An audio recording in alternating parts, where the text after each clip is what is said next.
So it's time to buy jewelry, and you don't want to buy a bloodstone or some sort of unethically sourced stone or something that strip mines the earth. You want to buy an ethical stone. I got your back. I'm going to teach you how to find ethical stones, what makes a stone ethical, what doesn't make it ethical, and what things to watch out for, right? So I'm Alex Reynolds. I'm the founder and designer of Charm and Quail Jewelry Design. I have spent years in the industry, mostly focusing on custom designing wedding sets. But now I focus in on creating jewelry that helps you or your loved one to revel in whatever it is you will nerd out about, but with an elegance that makes everybody else jealous. And that's a hard combo to meet. But let's get back to the topic. So, ethically sourcing stones. So, the way I see it, there are sort of different levels of ethically sourced stones. There's ones that are kind of ethically sourced, ones that are more ethically sourced, and then the ones that are like the most ethically sourced. So let's get into that. Now, your first level of ethical sourcing, I'm based here in the United States of America. I don't know about those of you in other countries, what's really standard out there, but here in the US, most jewelers are going to offer you conflict-free stones. Now, what does that mean? That means that those stones were mined in an area where there is no conflict, no war going on, right? So the idea here is that nobody is mining these stones to fund a war, whether it's the rebel force or the established country force or whatever. Nobody's using it to fund a war. Now, I think there's a lot of ways around that, and this isn't 100% guarantee that it's not being used to fund a war. But the fact that it's not mined in a conflict zone is a good start. And frankly, the truth is, finding the source of where diamonds were mined and under what conditions they were mined is really difficult. That information trail is not really available.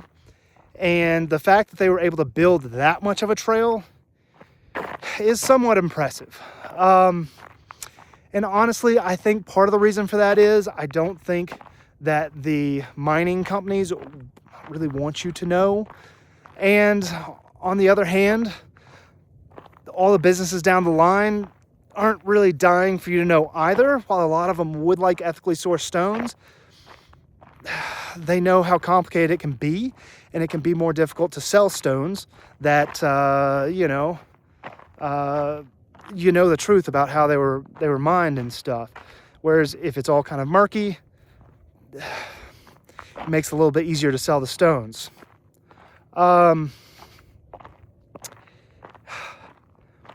So here's the other thing. Now, there are more ethical stones than this, right? But that's sort of the baseline. That's kind of the standard of how they're sold here in the US.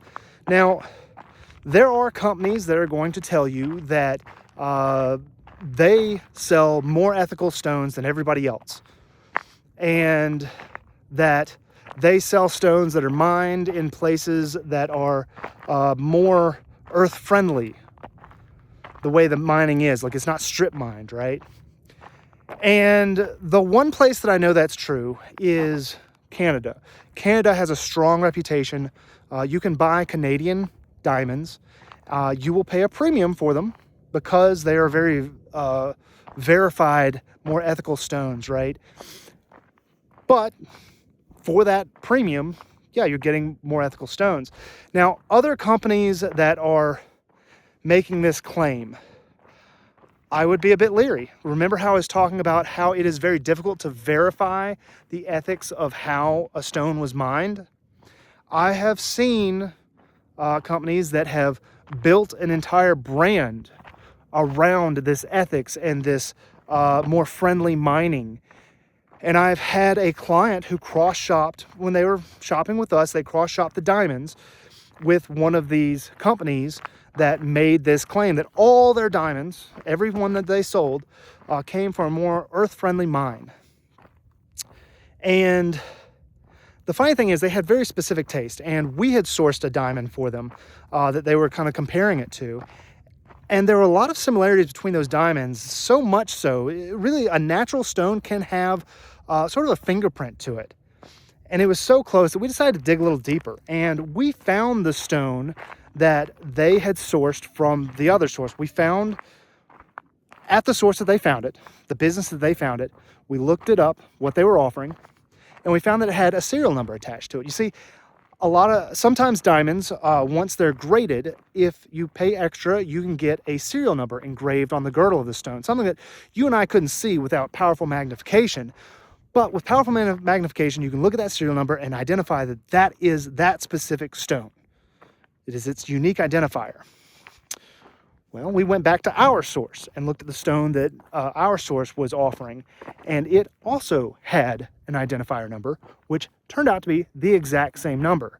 So we know we were looking at the exact same stone. Now, it's pretty common for jewelry companies to source stones from other suppliers and not from their own suppliers. So that's pretty normal. But we called up our supplier to talk about this stone and ask them about the mines that it came from and how ethical and how earth-friendly these mines were.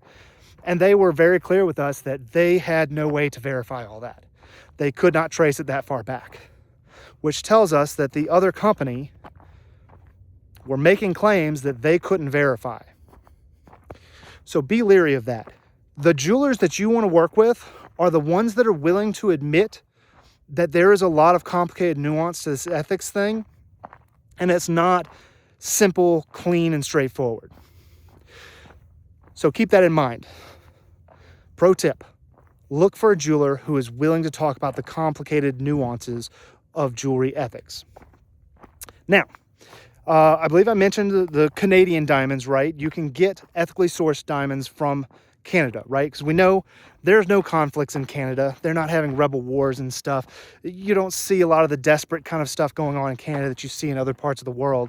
And they work really hard. They have a strong reputation for making really earth-friendly mines. So that's a good way to go. Premium cost for those ethics, but they are good stones. Now, let's move on to the next level of ethical stones, right? So you've got conflict-free, you've got Canadian diamonds.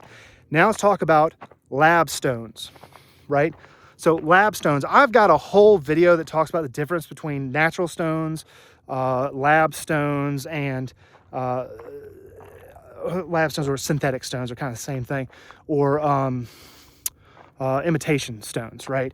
Now, I'm not talking about imitation stones. We're talking about synthetic lab stones. That's what we're talking about here. They are the next level. And the beauty here is, again, you can trace these all the way back to their source really easily. You know where these are coming from. They're manufactured in a place that typically is not filled with conflict and war and stuff like that. They are manufactured in North Carolina, for instance, right? That's a very famous place for them to be manufactured.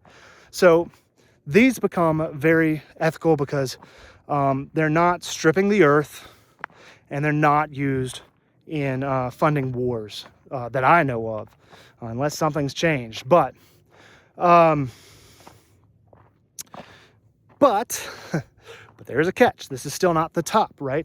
The catch is it takes a lot of energy to create a synthetic or a lab stone. It takes a lot of energy. So think of it as kind of like the fuel efficiency of your car, right? Mining a stone is probably, energy intensive wise, you're probably talking more of an economy car. Creating a lab stone is more like driving a big diesel truck, right? It uses more energy, more fuel, right? And so for that reason, it is a bit less earth friendly.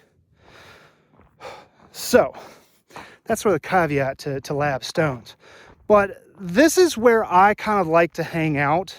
I would love for them to make them more energy efficient and more earth friendly. But we know it's not funding a war.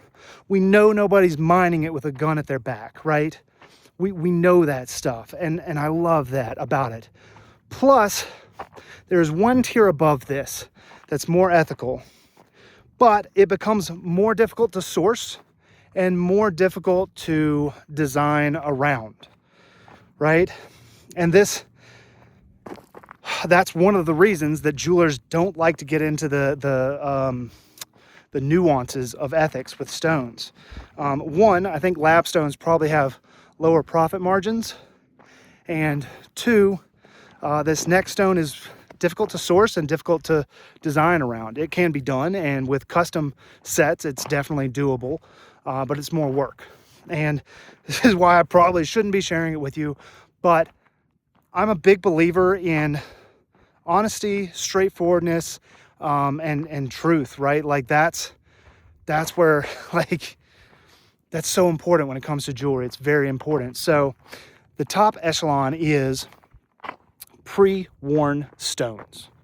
So natural stones, or I guess they could also be lab stones, but stones that have been pre-worn and are being have been pulled from the jewelry and are being used in a new piece. Or I guess you could use them in the same old piece, right? But you know, think this might be like grandma's diamonds, or sometimes you can source diamonds like this, right? You can buy them off of Facebook Marketplace or something like that. Obviously, there's a lot of questions about, you know, the legitimacy of what you're getting off Facebook Marketplace versus an established jewelry store or something. But those are places, and again, family stones are very common for this. And the beauty of this is maybe they were mined in a weird way that was bad. Maybe they used a lot of energy to produce, but that was for the first user.